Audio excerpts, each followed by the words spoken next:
and welcome to IndiaWatch TV. We have Nipun with us, the master of Metasploit and hacker par excellence and from India. We have talked to him earlier and we're going to talk to him again. I think it was maybe a year back. And Nipun, we're going to talk to you about what have you done and what's the future in Metasploit, exploit, and everything. Yeah. No. So Nipun, hi. Hello, sir. We gotta talk to you about a lot of things, man. So, how you been today? And is Delhi very cold? Yeah, it's early morning. Early morning in Delhi. Right. So tell us about what have you done in the last 1 year since your book came out. Are you coming up with a new version of the book? Yes, I'm planning the second version of the book very soon because most of the information from the past book has changed. So I'll be thinking for a new version very soon. So somebody who has been, let's say doing Metasploit or learning Metasploit, it's not something which you learn in 1 day or 1 month. It takes about 6 months, 1 year at least of lot of practice. So what should they be looking at, with the new version or with the new version of Metasploit as well as the new version of your book also? Actually, sir, most of the Windows XP systems have gone away, and most of the people have shifted to the latest version of the Windows, let's say Windows 7 or the latest one, Windows 10, Windows 8.1. So, as the progress have been done in the change of the operating system, so the book will change, the content of the book will change accordingly. It will cover newer version of exploits which will work on Windows 10, Windows 8.1 and so on and so forth. And with respect to Metasploit, a lot of things has changed, but most of these courses and books which are out there, what they actually do is, it is not just about exploitation, it is about creating exploits as well. So what I feel is the most important thing to learn Metasploit is to understand its libraries, which are its core components. So that is something our viewers should also consider while using Metasploit. Because generally what people, from what I've heard, is that they would just use, whatever is canned or what comes bundled with the Metasploit bytes without really thinking of developing exploits.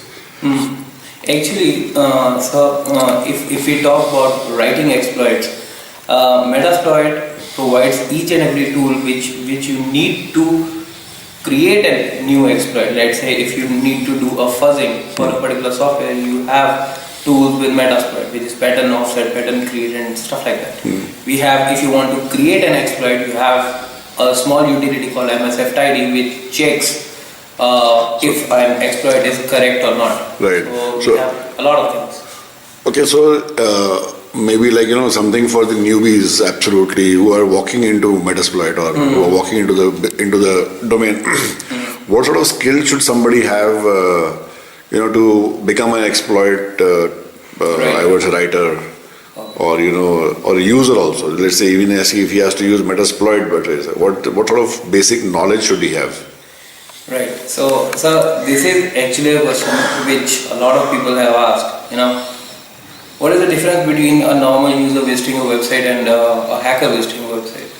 Now the difference lies is, when we go to a website, generally we open the source code to find out if something is fishy, something can be handled in the hacker's way. Yeah. So exactly the same case. Now most of the people, in order to find exploits, they actually need to fuzz applications with different set of data. You have to fuzz for different parameters. You can find where the particular application crashes, stuff like that. So for a newbie who just want to create exploits, I guess basics of programming, which is very essential for every kind of hacker, or it should be there, and basics of Perl, Python, and a lot of languages out there. In Metasploit, if you want to create exploit, you have Ruby, and you should have the basics of Ruby, assembly, and debuggers. So that's a lot of stuff to learn, man. So it's let's say if a total fresher So you said the basics of programming. So should he start with C or with Python or any one language, let us say, and then we can look at maybe like, the Perl or the Basically, assembly or whatever.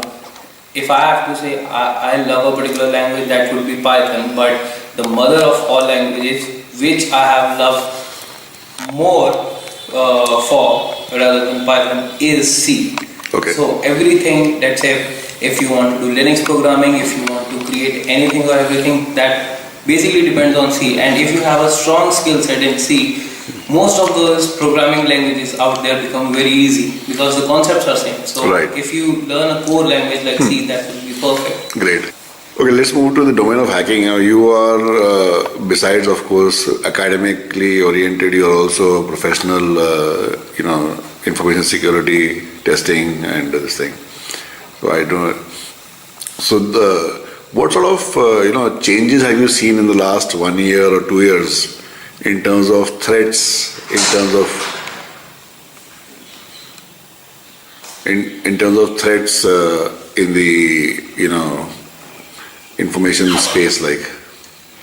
Threats have fairly increased as well, and parallelly it has decreased as well. Most of these companies, let's say the people who are running some bug bounty programs and stuff like that, in their case the threats have fairly decreased, and but the technology of exploitation is increasing day by day. So attacks are getting more sophisticated, but the impact they are causing is also much more than what it used to be. Okay, so what is the your perception of the threats in the Indian enterprise or government space? What is your observation or? Most of I've seen in the past year that most of the big companies got their database leaked online, and at various places the people have dumped their databases and they are selling it online. Databases get sold at private forums. So a lot of a major threat is there from these kind of people. So when we say database, we are talking about personal information, like for example, if I am buying somewhere or buying a service online from any other from the large or the small internet players, it could mean my personal name, address, phone number, credit card information also. Do these guys store credit card information also? Yes, in most of the cases they do, but initially what large companies used to do was to save the card information. It was around 2-3 years ago when they saved the entire card information, let's say your CVV numbers and everything. So whenever their database gets hacked, the attacker has the complete information to use your card. But nowadays what has changed is they have stopped storing your private 3-digit numbers. Okay. So it has fairly increased the security because it is stored nowhere. So what is you work with the government as well as with the private enterprises in India and abroad. Yeah. What is your opinion of the state of security in the private enterprises first, and then second thing in the government? Private as in large and small, large and medium, let us say. Forget the small. So what is your opinion about this type of security which these guys have got? When it comes to large and small private companies, the level of security and the impact the risk involved is much higher. So what I have seen is they take security to a certain level, that this is something very critical. I've seen in the past with our engagements with the private sector that how do they see us when we say, hey, you got a vulnerability. Yeah. Right? So they take it very seriously. But unfortunately, when it comes to government institutions, government organizations, what I have seen is a sense of ignorance when we report a certain set of vulnerabilities to them, and it merely get patched. I've seen in the past. I won't take any names here to be very honest, but Right. I've seen it. So Okay. this is the major difference. You're doing some product development also. Yes. So, have you been able to get some funding from the government, or are you funding it yourself? Right now we are funding it ourselves, and basically our product will benefit both the private sector as well as the government sector. So, do you plan to sort of approach the government for funding or whatever? Yes, we have. Okay, okay, and that will be part of Make in India, or is it Indian development, or it is overseas development? This is basically an overseas development. Overseas development. Yes. Okay. So then that will make sort of a difference in terms of the Make in India, or whether it qualifies for that program or not. Exactly. But it is made in India, but the project is overseas. Okay. So what about other products? Now you've seen the scene quite closely, and you have a lot of friends across the country also. So what about the product development or research? What would you say? How good is research in the country? Or like you wrote a book on Metasploit. I know a couple of guys who have written books on certain areas and have been pretty successful. So, but still, a majority of books or a majority of research, nearly all research, research, let us say, nearly all research is done abroad. Books, majority are from abroad. So, do you see this changing? Yes. I have seen in the, let's say, last 6 months that a lot of my friends have come up with new books, and which are far more better than what it used to be when it comes to information security. Like, let's say, 6 out of 10 of my friends have written a book. Wow. So, this is something pretty interesting for So, these are available online, or are they in a particular place which they can be available? These are Indian books by Indian authors? No, it is available online. It is in fact available. Like, if you go to US, you will get our books there as well. Right, okay. It is. The publishers, like your publisher, is also not an Indian. There is not an Indian publisher. It's a UK-based publisher, but they have 2 offices in Birmingham and Mumbai. Right. So, haven't Indian publishers sort of done these books your friends have written? Are they published by Indian publishers or by foreign guys? In fact, it was the same publisher. Oh, okay. So that means not the Indian publisher still has to do something more in that area. Yeah. No, but Indians are doing pretty well. I guess a lot of books have been written by Indians lately for the UK-based publisher, and he is fairly interested in Indian authors. No, right. What I am talking about is the Indian publisher also has to stand up and support people that way. Yes. And what about the product scene? So in the product scene, like you are developing a product which is of course from this thing. But Indian product scene, have you seen some good products being made over here? Yes, I have seen some products which really do well, and some of my friends are the authors of such products. Let's say Iron Wasp is one tool, one open source tool by now. He has been interviewed by us, so he's a very good friend. And So, I have seen, because most of these people, let's say, a lot of Indians have come up with the latest InfoSec product, and they're doing pretty well. Great.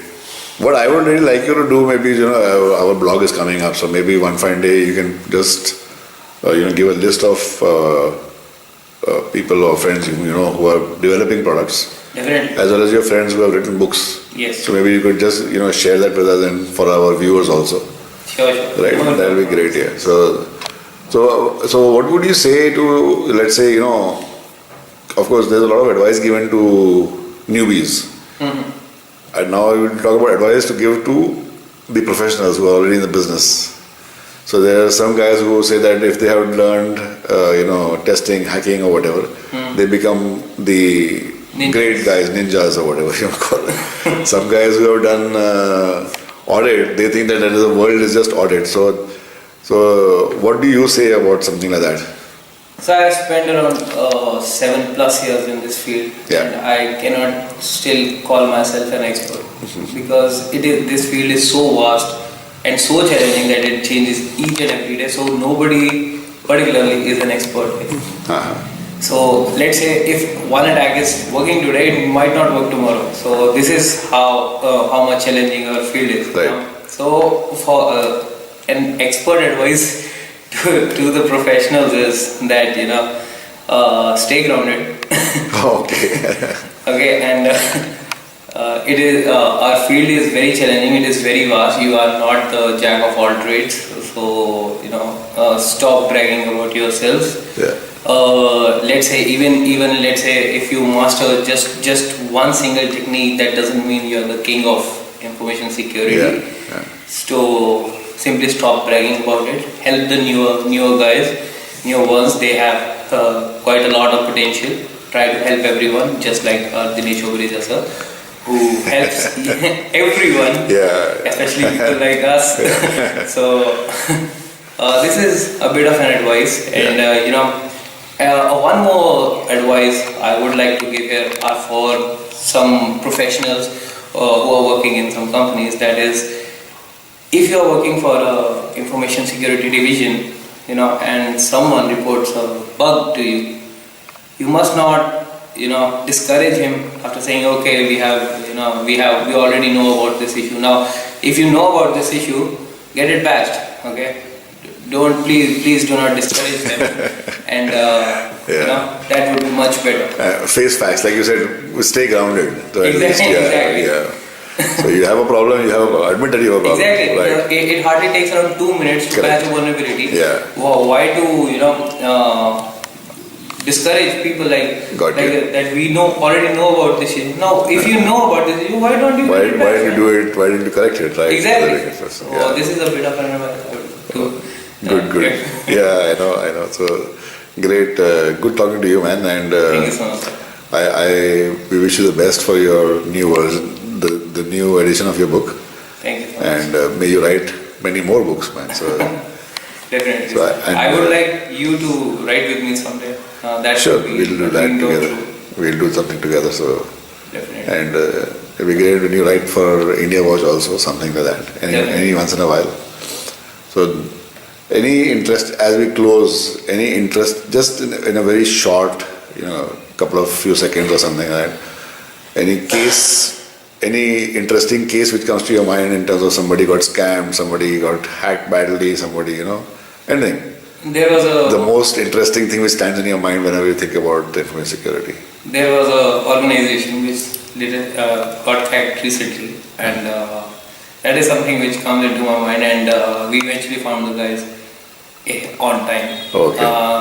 The server they used was a hacked server. We hacked into the hacked server and found out from their logs that what exactly they did, and found out their real IP addresses as well. Okay. So this is something which is pretty interesting. Right. And media. Another. You want to kill them, or you want to be with them, or you want to do what with them? I want to train them basically.